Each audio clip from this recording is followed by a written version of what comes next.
दोस्तों, जिस तरह से बीजेपी की प्रदेश सरकारों में भ्रष्टाचार बढ़ रहा है, गले तक आ रहा है, उससे कई सवाल अचानक खड़े हो गए। नंबर एक कि क्या इस बदहाली के लिए, इस भ्रष्ट सिस्टम के लिए मोदी और शाह खुद जिम्मेदार हैं? और सवाल नंबर दो कि अगर जिम्मेदार हैं तो मिस्टर मोदी क्या एक्शन लेंगे अपने चीफ मिनिस्टर्स पर, अपने मिनिस्टर्स पर, अपने अफसरों पर एक्शन लेंगे?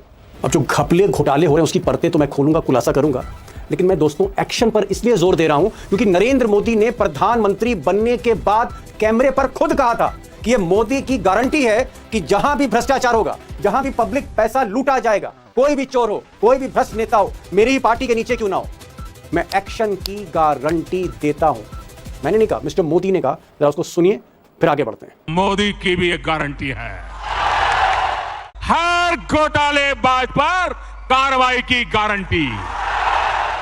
अब दोस्तों, आपने खुद सुना, मोदी गारंटी दे रहे हैं, प्रधानमंत्री गारंटी दे रहे हैं कि किसी भी भ्रष्टाचार के मामले में कार्रवाई की वो गारंटी देते हैं। सवाल इस बात का है कि मोदी की जो गारंटी है ये उत्तर प्रदेश में कहां गायब हो गई? ये जो गारंटी है, इसका मध्य प्रदेश में जो घपला हो रहा है, इतना बड़ा घपला हो रहा है, उसमें ये गारंटी कहां गुम हो गई?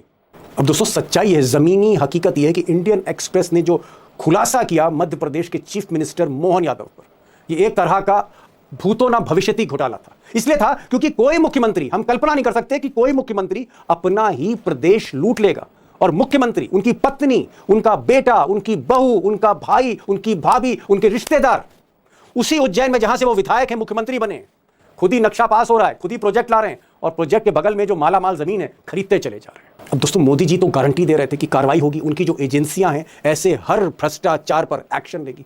तो मोदी जी की ईडी कहां है? मोदी जी की इनकम टैक्स कहां है? मोदी जी की सीबीआई है, और जो बाकी उनकी एजेंसियां हैं वो मोहन यादव के घर तक अब तक क्यों नहीं पहुंची है? क्या ईडी और सीबीआई को मोहन यादव जी का पता नहीं मालूम? तो हम पता भेज देते हैं, एड्रेस भेज देते हैं, जाइए वहां भी जाइए।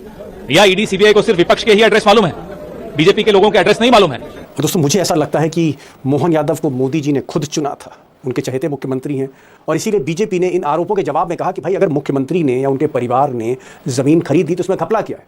इसमें घपला क्या है? क्या चीफ मिनिस्टर जमीनें नहीं खरीद सकता है? सोचिए, आप कल्पना कीजिए किस तरह के जवाब दिए जा रहे हैं इस दौर में। अब दोस्तों, धर्म नगरी उज्जैन से कहीं ज्यादा बड़ा घपला दूसरी धर्म नगरी, पवित्र धर्म नगरी अयोध्या में, जहां राम मंदिर का चंदा, खरबों रुपए का, करोड़ों रुपए का चंदा, जो बेचारे गरीब, जो गरीब आस्था से अपनी, आप कह सकते हैं गाड़ी कमाई से पैसा बचा के आस्था के नाम पर दान में डालते हैं। कोई अंगूठी डाल देता है, कोई ज्वेलरी डाल देता है, कोई पैसा डालता है, 500 रुपए, 1000 रुपए, वो गरीबों का पैसा, मिडिल क्लास का पैसा, आस्था का पैसा। और कुछ लोगों ने तो, जो धनाढ्य थे, उन्होंने सोने के बिस्कुट, चांदी के बिस्कुट दान कर दिए। गरीबों का वो पैसा, जनता का वो पैसा, आस्था का पैसा, वो भी चोरी कर ले गए। राम मंदिर ट्रस्ट के नीचे, नाक के नीचे वो चोरी हो गया, जिसमें स्टेट बैंक के अफसर तक मिले हुए थे। सीसीटीवी कैमरा बंद कर दिए गए, उसके बाद चोरी हुई, और ऐसी चोरी हुई जिसकी मिसाल मिलना मुश्किल।